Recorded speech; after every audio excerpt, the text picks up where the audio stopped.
Hello, Namaste. Welcome to the Best Preparation, a big platform for learning English language. Please don't forget to subscribe this channel, share this video to your friends. Okay, now let's see today's lesson. आजको यस लेसनमा मैले अलिकति नौलो तरिकाले प्रस्तुत गर्न खोजेको छु। तपाईले पनि यो अत्यन्तै उपयोगी मान्नुहुनेछ भन्ने मलाई लागेको छ। यो हाइलाइटेड वर्ड छ यहाँ रिमाइन्ड अनि रिमाइन्डको अरु शब्दहरू सिमिलर वर्ड्सहरू मिनिङ जस्तै सिनोनिम्सहरू चाहिँ यहाँनेरि राखिएको छ। रिमाइन्ड गर्नु भनेको माइन्ड गर्नु भनेको त ख्याल गर्नु अथवा दुःख मान्नु, तर रि जोडेपछि के हुन्छ? रिमाइन्ड गर्नु भनेको सम्झाउनु। कसैलाई केही काम गर्न सम्झाउने कामलाई रिमाइन्ड गर्ने काम भनिन्छ। कुनै कुरा तपाई भन्ने गर्नुहुन्छ, ओके रिमाइन्ड मी लेटर, ठीक छ मलाई पछि सम्झाऊ है, भरे सम्झाऊ है एकपल्ट भने जस्तै रिमाइन्ड आयो। रिमाइन्डको ठाउँमा रिपिट भने पनि हुन्छ अरे। रिटेल, टेल भनेको भन्नु, रिटेल फेरि भन्नु। प्रम्प्ट गर्नु भनेको पनि सम्झाउनु नै हो, प्रम्प्ट। रिक्याप गर्नु, टेल अगेन। यसलाई तपाईले prompt me later, recap me later, retell me later, repeat me later, tell me again, later चाहिँदैन, टेल मी अगेन फेरि भन्नु है। यसरी रिमाइन्ड को चाहिँ repeat, retell, prompt, recap, tell again भन्ने सिनोनिम्सहरू हुँदा रहेछन्। यसको ठाउँमा यिनीहरू पनि प्रयोग हुन सक्छन्। ओके, यसबाट तपाईले कुरा बुझ्नुभयो नि के रहेछ आजको अध्ययन भन्ने। Number 2, please don't tell anyone. यो कसैलाई नभन्नु होला। टेल भन्नु, त्यस्तै एक्सप्रेस भन्नु, से भन्नु, कन्वे, कन्वे गर्नु भनेको पनि सुनाउनु भन्नु नै हो। स्टेट गर्नु भनेको पनि भन्नु हो। प्लिज डोन्ट टेल एनीवन भन्ने ठाउँमा please don't express anyone, don't say, don't convey, don't state पनि प्रयोग हुन सक्ने रहेछ। कुनै कुरा कसैलाई नभन्नुहोस् भन्दा please don't tell anyone, don't tell anyone, don't tell it anyone भने पनि हुन्छ, इट राखे पनि हुन्छ। ओके,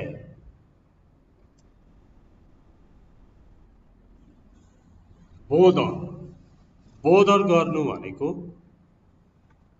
के गर्नु? हैरान खेलाउने कामलाई बोदर गर्ने काम भन्छ।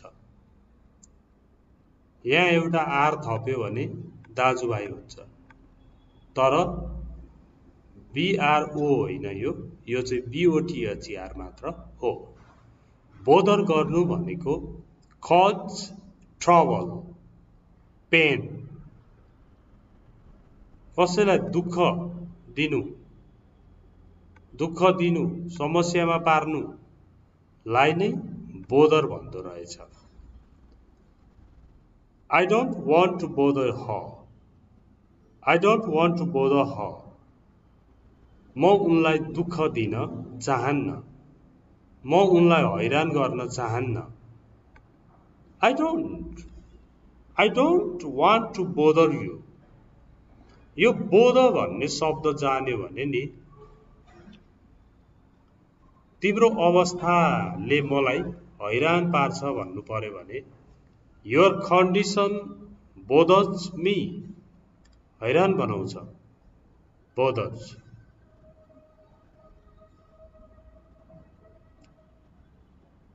अब तपाईलाई समस्या पर्यो भने सुनाउन अरूलाई नि भन्दा अरूलाई के हैरान दिनु भन्नु पर्यो भने I don't want to bother others in my problem.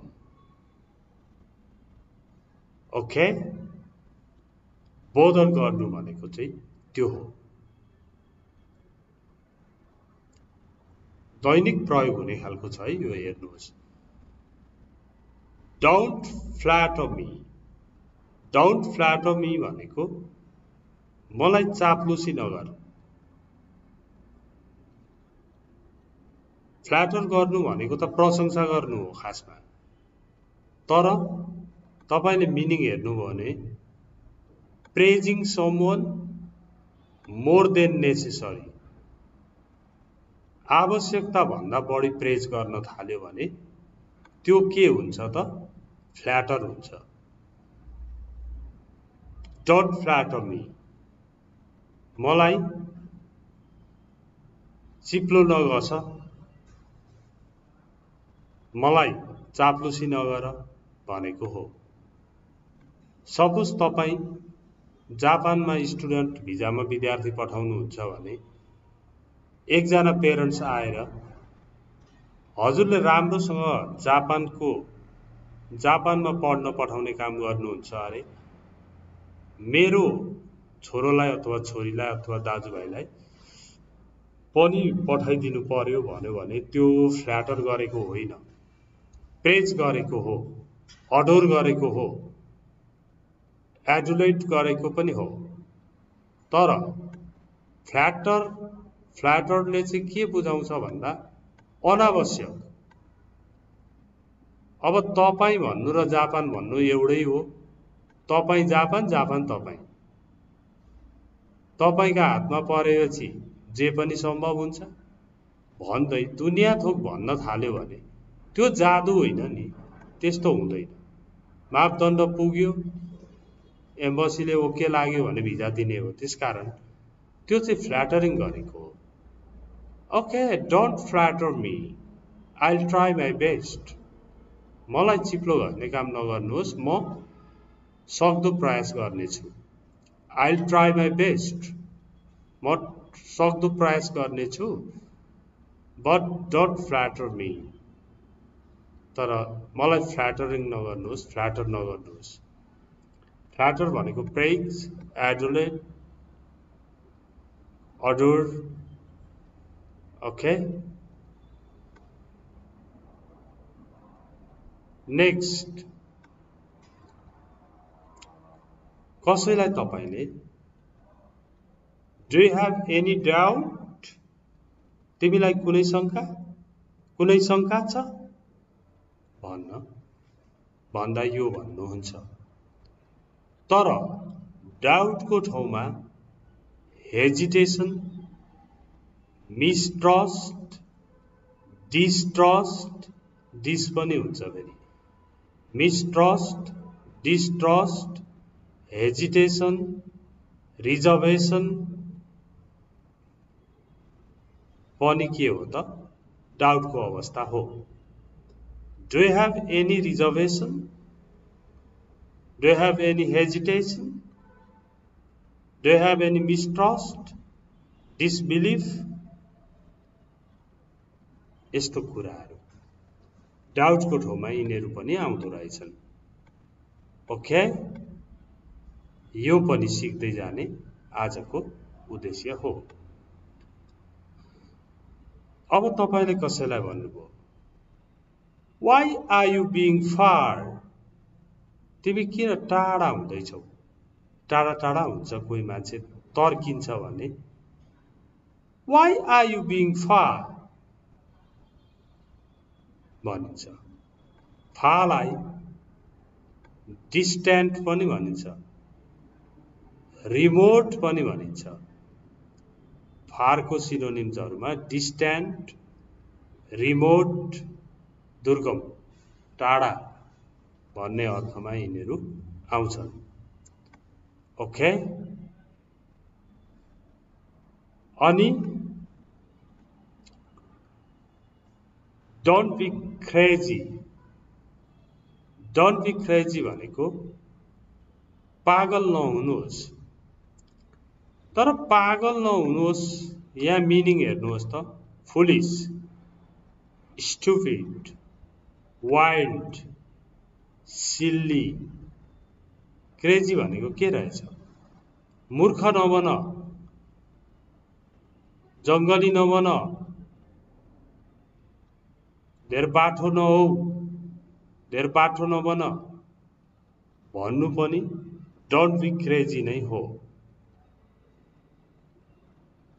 Okay, crazy हुनु भनेको बौलाउनु पनि होइन खासमा। It's not being mad. Okay, being mad पनि होइन यो। क्रेजी हुनु भनेको त कुनै कुरा प्रति एक कोरिएर लाग्नु, लाइक क्रेजी हुनु हो कि हो भन्नु, होइन कि भन्नेपट्टि सोच्दै नसोची अरूले होइन भन्दा नि न्यू खोज्ने, झगडा गर्ने, तर हो भन्न नछोड्ने, क्रेजी भएको अवस्था।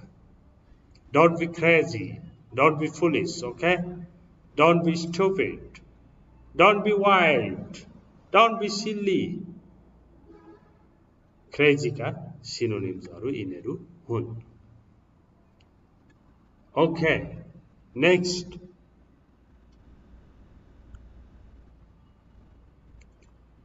You are so mean. तिमी कस्तो छुच्चो। सो मीन भन्यो भने कस्तो छुच्चो भनेको हो। छुच्चो छुच्चो मात्रै नसम्झिनुहोस्। फेरि यहाँ पनि हेर्नुहोस् क्या, आजको यो फाइदा छ। अनकाइन्ड, निर्दयी खालको, क्रुअल, क्रुअल, निष्ठुरी, अनप्लेजन्ट, यहाँ स्पेलिङ बिग्रेछ। अनप्लेजन्ट भनेको, प्लेजन्ट भनेको आरामदायी, आनन्द लाग्ने, अनप्लेजन्ट भनेको दिक्क लाग्ने। यस्तो अनप्लेजन्ट हुनु पनि, अनप्लेजन्ट छ कोही भने पनि यु आर सो मीन भनिन्छ। निष्ठुरी खालकोलाई पनि सो मीन नै भनिन्छ। अनकाइन्ड, निर्दयी खालकोलाई पनि you are so mean, so mean भन्यो तपाईलाई भने छुच्चो, अनकाइन्ड खालको,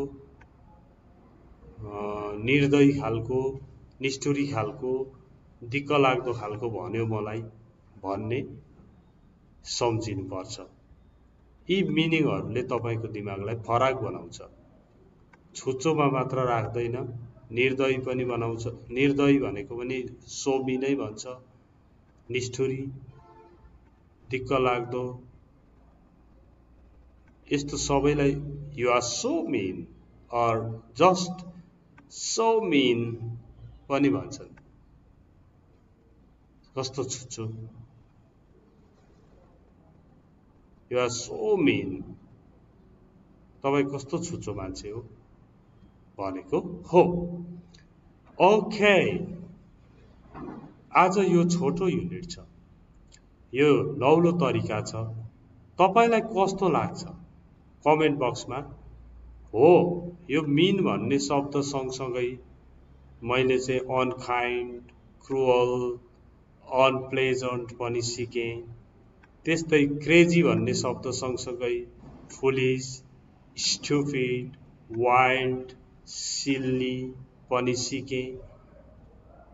यसले दिमागलाई अलिक फराक बनाउने काम गर्दो रहेछ जस्तो लाग्यो तपाईलाई भने मैले डाउट मात्र सिकिन, हेजिटेसन भनेको पनि डाउट भएको अवस्था, मिसट्रस्ट भएको अवस्था, रिजर्भेसन हुनु भनेको पनि डाउट हुनु नै हो।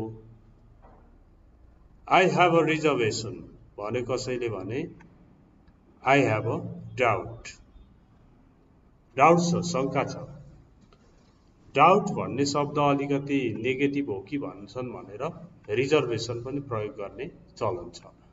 यसरी धेरै कुरा सिकियो, यो नौलो तरिका नै ठिक लाग्यो भने किप इट अफ भन्ने खालको कमेन्ट गर्नु पर्यो है। कमेन्ट गर्ने र मलाई सबभन्दा बढी सेयरको कुरा छ, सेयर पनि गरिदिनु होला। लाइक गर्नुहोस् नगर्नुहोस् तर सेयर गरिदिनुहोस्। Thanks for watching it. See you next time. Bye bye.